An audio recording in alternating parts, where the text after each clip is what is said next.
Hello friends, आज हम लोग कुड का यूज सीखेंगे। कुड का यूज कैन के पास्ट सेंस के लिए किया जाता है। इसका पहचान है हिंदी के जिस भी वाक्य के अंत में सका, पाया, सकी, पाई या सके या पाए आता है।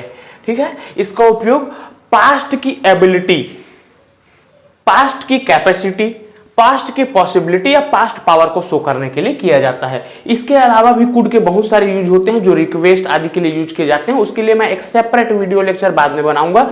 आज हम लोग कुड का past ability, past capacity, past possibility या पास्ट पावर का यूज, उसके लिए कुड का यूज देखेंगे, जिसमें हिंदी के वाक्य में सका या फिर पाया, कभी कभी तो कुछ लोग सका बोलते हैं। जैसे हम कुछ सेंटेंस देखते हैं, मैं रायपुर जा सका, मैं कार खरीद सका, पापा नौकरी कर सके, मम्मी सब्जी पका सकी। तो कुछ लोग सका, सकी, सके ना बोल करके पाया, पाई, पाए बोल देते हैं। जैसे पापा रायपुर जा पाए, मेरा भाई गणित बना पाया, मम्मी रानी हार खरीद पाई, इस प्रकार से।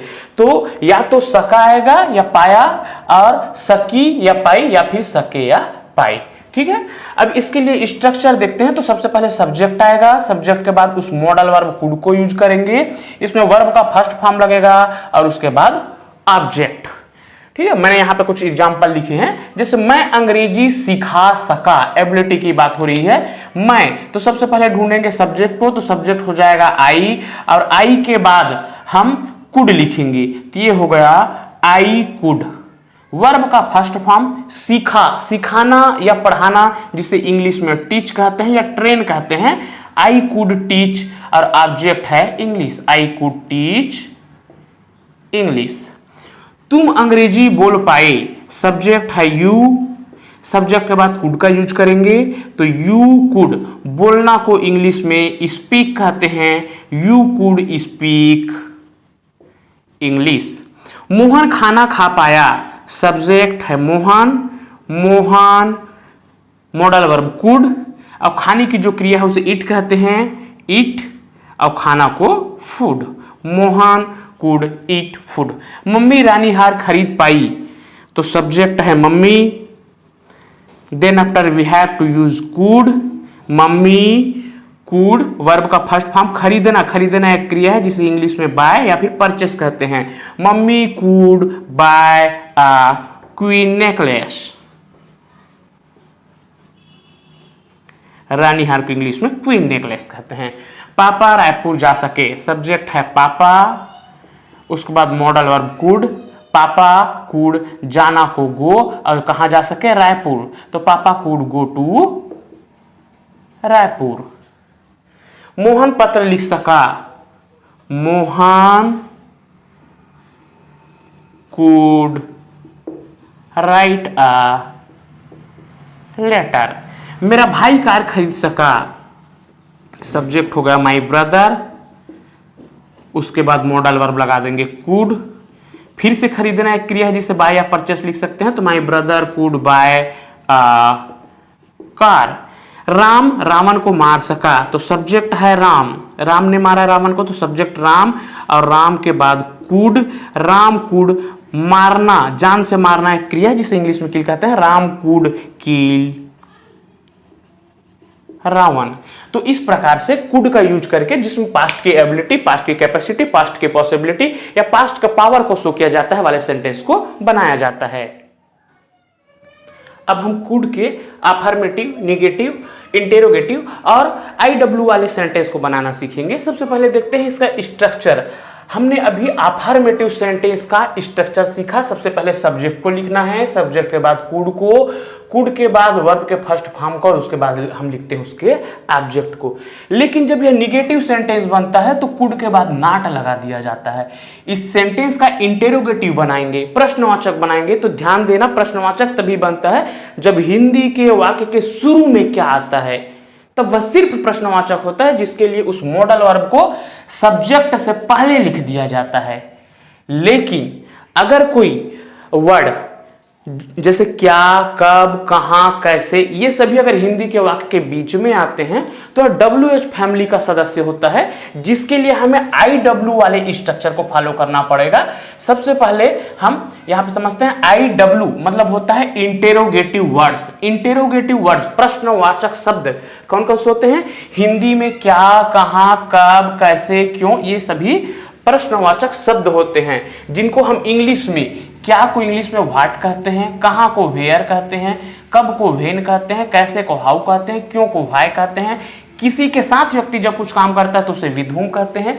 जब कार्य के करने वाले कर्ता को पूछा जाता है तो हु कहते हैं। किसी वस्तु में विशेष वस्तु को तो व्हिच, और किसी वस्तु में मात्रा के हिसाब से गिना जा सकता है, काउंटेबल के लिए कितना तो हाउ मेनी, और अनकाउंटेबल के लिए हाउ मच का प्रयोग किया जाता है। तो आज हम इस 10 WH वाक्यों का प्रयोग करना सीखेंगे। किसी एक ही वाक्य से हम कम से कम 12-13 वाक्य बनाना सीखेंगे। अफर्मेटिव, नेगेटिव, इंटेरोगेटिव, 3 ये और 10 ये।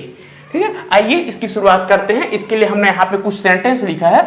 जैसे एक ही सेंटेंस है, पापा कार खरीद सके।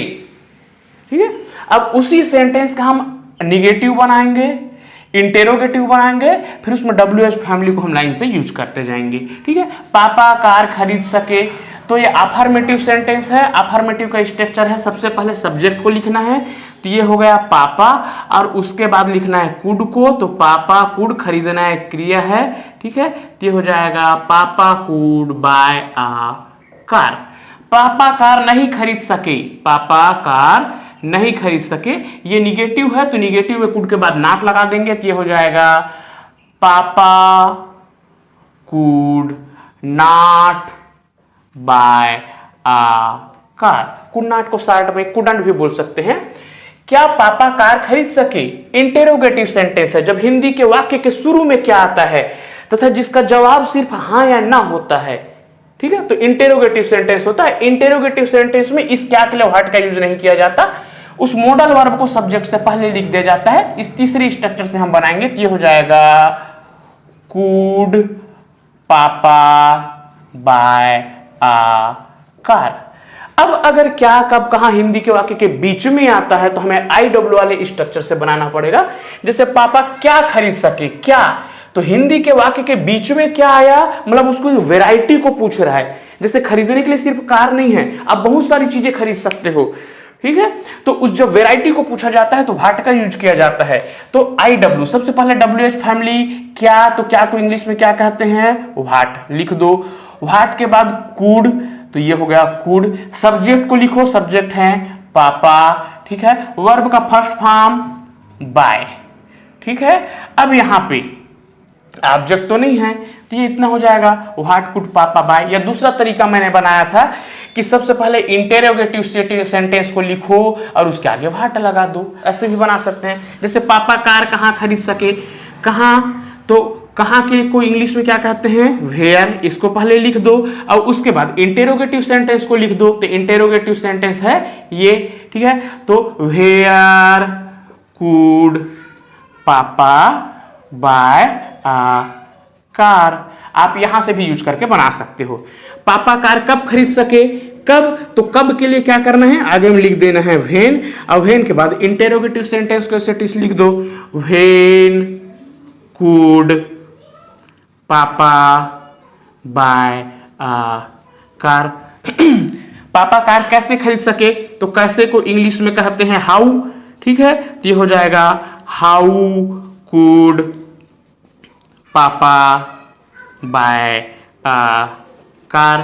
ठीक है, हमने यहां पे सेम रूल है, जो क्या, कहां, कब, कैसे आया उसे हिंदी के वाक्य को इंग्लिश में क्या कहते हैं, क्या को व्हाट, कहां वेयर, कब व्हेन, और हाउ कैसे, उसके बाद इंटेरोगेटिव सेंटेंस को लिख देना है। या फिर इस स्ट्रक्चर को फॉलो करके बना सकते हैं। पापा कार क्यों खरीद सके, तो क्यों, क्यों को इंग्लिश में कहते हैं व्हाई। हम लोग लाइन से बनाते जा रहे हैं, what, where, when, how, why. Why, और ये हो गया कुड पापा बाय कार।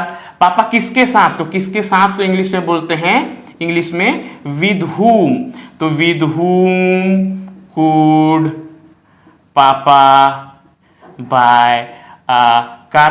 पापा कौन कार खरीद सका, कौन, तो कौन को सब्जेक्ट को हटा देना है, सब्जेक्ट की जगह कौन, तो कौन को हु, और हु के बाद हो गया, ठीक है, who could buy a car.